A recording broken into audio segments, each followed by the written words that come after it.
विचार करके बोलना था, और द्रौपदी ने विचार करके नहीं बोला। दुर्योधन बेचारा जल में गिरा। जैसे ही जल में गिरा और द्रौपदी ने एक शब्द दिया, अंधे की औलाद, जितनी मेरी माता बैठी हुई है, जितनी हमारी भाभियां बैठी हुई, आपसे निवेदन बोलने का बिल्कुल ध्यान। द्रौपदी ने बोलने में बोला और कितना बड़ा परिणाम आया, भयंकर युद्ध हुआ। और उस समय दुर्योधन ने कहा, द्रौपदी आज तेरा समय है, क्योंकि तू बोल रही है ना, तो तेरा समय अच्छा चल रहा है। किसी न किसी दिन हमारा समय अच्छा आएगा। और द्रौपदी, आज मैं तेरे को बोल दूं, वो जिस दिन समय अच्छा आएगा तो तेरी जिह्वा तो मैं खींचूंगा, पर जिस प्रकार तू अपने आप को सज करके अच्छी साड़ी पहन करके दुनिया को दिखाने का प्रयास कर रही है, ये दुर्योधन आज तेरे को कह रहा है, जिस दिन समय आया तेरी साड़ी खींचने में भी देर नहीं। वो तो काना था, लाज रह गई।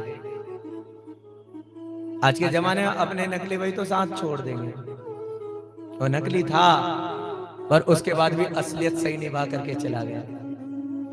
उसने रोते रोते आज पांचों पांडवों को देखा, आपने पूरी दशा देखी होगी। स्वामी का तो माथा नीचे है, क्योंकि उनको कुछ दाव लगाने पे नहीं मिला, सट्टा लगाने का शौक, सब बिक गया, सब बिक गया, सब बिक गया। तो अपनी धर्मपत्नी को भी दाव पे लगाने में, और वो एक शकुनी था, आपने देखा होगा, ऐसे करके पास से फेंकता था, बांझे लगाओ अपने धर्म पत्नी को दाव पर लगाओ। पर इस बात को मेरे को एक बात समझ में नहीं आई। सुनो, सोना लगाने का हक है, चांदी लगाने का हक है, घर लगाने का हक है, जमीन लगाने का हक है, अरे बर्तन लगाने का हक है, पर अपने धर्म पत्नी का तो कोई हक नहीं है आपको। अपनी धर्म पत्नी को आप दाव पे लगा, अरे बेचारी वो तुम्हारे भरोसे आई है। और यही हुआ, इधर शकुनी था, चाल चलता गया, द्रौपदी को दाव पे मारा। अब क्या मालूम ऐसा खेलने वाला पारंगत था वो। द्रौपदी आज हार गई। सब जितने में पांडव थे, सबका सर क्या करते। पहली बात तो धर्म पत्नी को नहीं, अच्छा दाव लगाना चाहिए। कभी भी जीवन में, कभी भी अगर आपके जीवन में ऐसी कोई बात आ जाए तो दुनिया का धन तोल देना, और अपनी धर्म पत्नी को कभी मत छोड़ना, क्योंकि तुम्हारे पास में धर्म पत्नी होगी नहीं तो तुमको खींच करके पुनः सुखी बनाने में भी देर नहीं करेगी। कान्हा जी को याद किया, कान्हा ये नग्न कर रहा है। दुशासन, पूरी कथा आप लोगों को मालूम है, साड़ी खींचने तैयार था।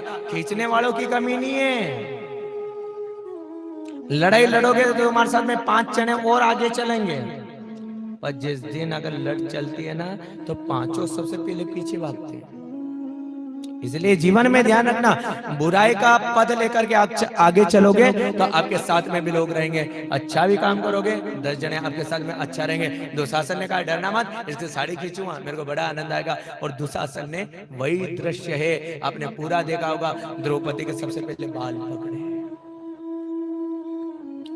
जिस दिन धर्म पत्नी के बाल पकड़ लिए जाए, ये समझ लेना वो दुशासन से कम नहीं है।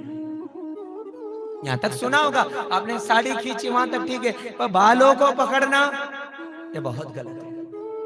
दुशासन बालों को पकड़ करके लाया, सभा के अंदर लाया, और उस समय उसने कहा, सब लोग देख रहे हैं, भीष्म पितामह की तरफ देखा, नहीं बोले, द्रोणाचार्य की तरफ देखा, नहीं बोले, और पांडवों को देखा तो सब पांडवों के मुंह तो। कभी कभी समय ऐसा आता है, और उस समय द्रौपदी जी ने कहा, कान्हा जी आप मेरे भाई हो, मेरे जीवन में मेरा कोई भाई नहीं है, और सुनो आज लाज रखना पड़ेगा। और उस समय कान्हा जी ने एक साड़ी नहीं दी, इतनी साड़ी, इतनी साड़ी, इतनी साड़ी, खींचता रहा। अरे दुर्योधन की तरह थक गया, बोला खींच, कहां थक गया तूने, काजू बादाम खूब खाए हैं, ताकत है ना। अपन कहते हैं मैं ताकत है, खींचता रहा, थक गया।